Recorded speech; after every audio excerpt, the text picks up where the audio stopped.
All right, so thanks for watching another stream. Thanks for watching another video. My name is Dennis, and I love talking about Tesla deal hacking, as I like to call it, but basically just getting the best deal on Tesla at the best financing rate. So definitely hit that subscribe if you're interested, and definitely check out my Patreon link down below in the description where you can support the channel and get access to the ultimate Tesla buying guide out there with all the best interest rates for financing your Tesla. And as an added benefit, I do respond to all DMs in the Patreon app, and you can schedule a phone call with me where we can go over your exact buying situation on how to get the best deal on a Tesla.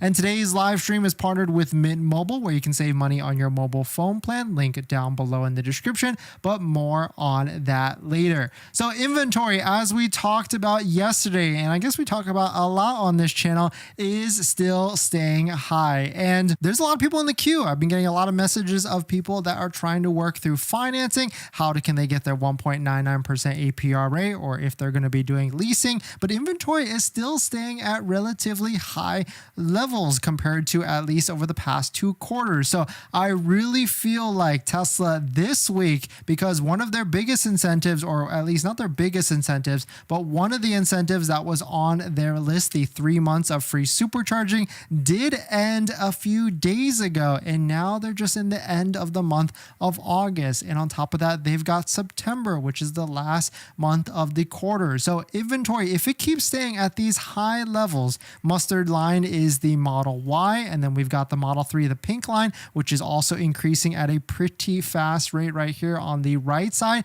And so the first place that I'm going to be taking a look at is going to be inventory discounts. Typically around this time, Tesla releases inventory discounts, whether it's demo vehicles or vehicles that they just want to incentivize. And demo vehicles, the definition of a demo vehicle is, yes, it could be a test drive vehicle that sat in their test drive fleet that people drove and got more butts in the seat. It also could be a showroom fleet demo vehicle where it just sat in the showroom and just sat there while people got in and out of it.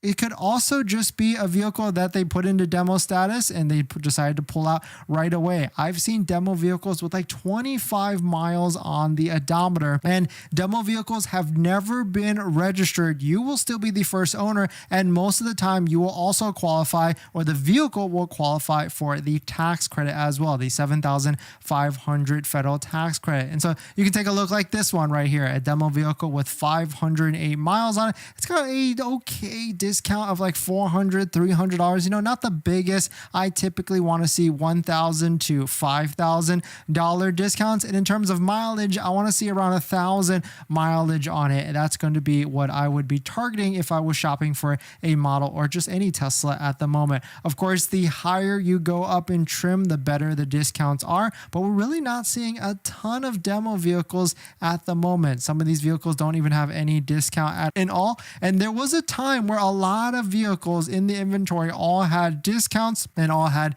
different pricing. So I would say Tesla this week, they're going to just release a bunch of their demos, as they always do every single month, and try and clean out whatever inventory that they can to take and get deliveries by the end of August. On top of that, if Tesla is going to be releasing any incentive in the next few days, at least for the end of August, it's going to be this Thursday or maybe even Wednesday to Friday timeframe, because then that would give Tesla about a week and a half to try and figure out and sell as many Teslas as they can by the end of August. Do I think they're going to maybe extend or make some of these deals a little bit better? I don't think they're going to make 1.99 change at all, because that offer is going all the way till September 30th, even though you have to place an order by the end of August. I don't think they're going to make that any more aggressive, because then they're going to have to give it to everybody that's pending delivery, that 1.99. If they go down to 0.99, they're going to have to give it to everybody out there, unless they want to shake some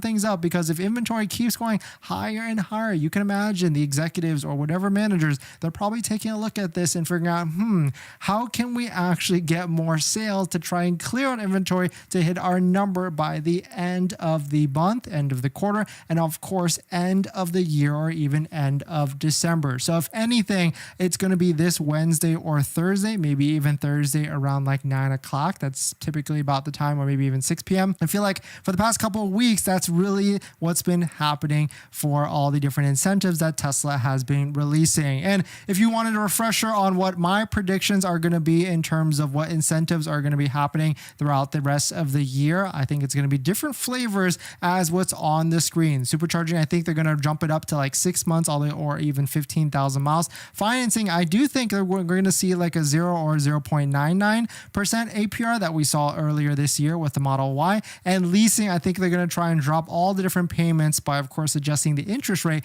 down, or maybe even other numbers with that, down to like about $100 less than where we're at. And then I do predict inventory discounts as well. We've seen as high as $5,000 to $8,000. So I certainly feel like that could be what could be coming in the near future. So pretty exciting time. Of course, it is a risk. Well, a lot of people tell me, like, or ask me, hey, should I just wait until Q4? You know, I like 1.99, but at the same time, like, I want to get the best deal. I will tell you that it's always a very hard thing to try and time Tesla. Tesla always kind of makes it a little bit harder. So, but at the same time, if you keep spending more time shopping and dwelling on the decision, there's a time cost variant as well. And so the more hours you spend, you kind of run into this catch-22, and you don't want to spend more time because your hourly cost is going to outweigh any savings that you actually get. So 1.99 is a fantastic rate at the moment. And really, if it goes to 0.99, you might be like, oh, shucks, but at least you still got a good deal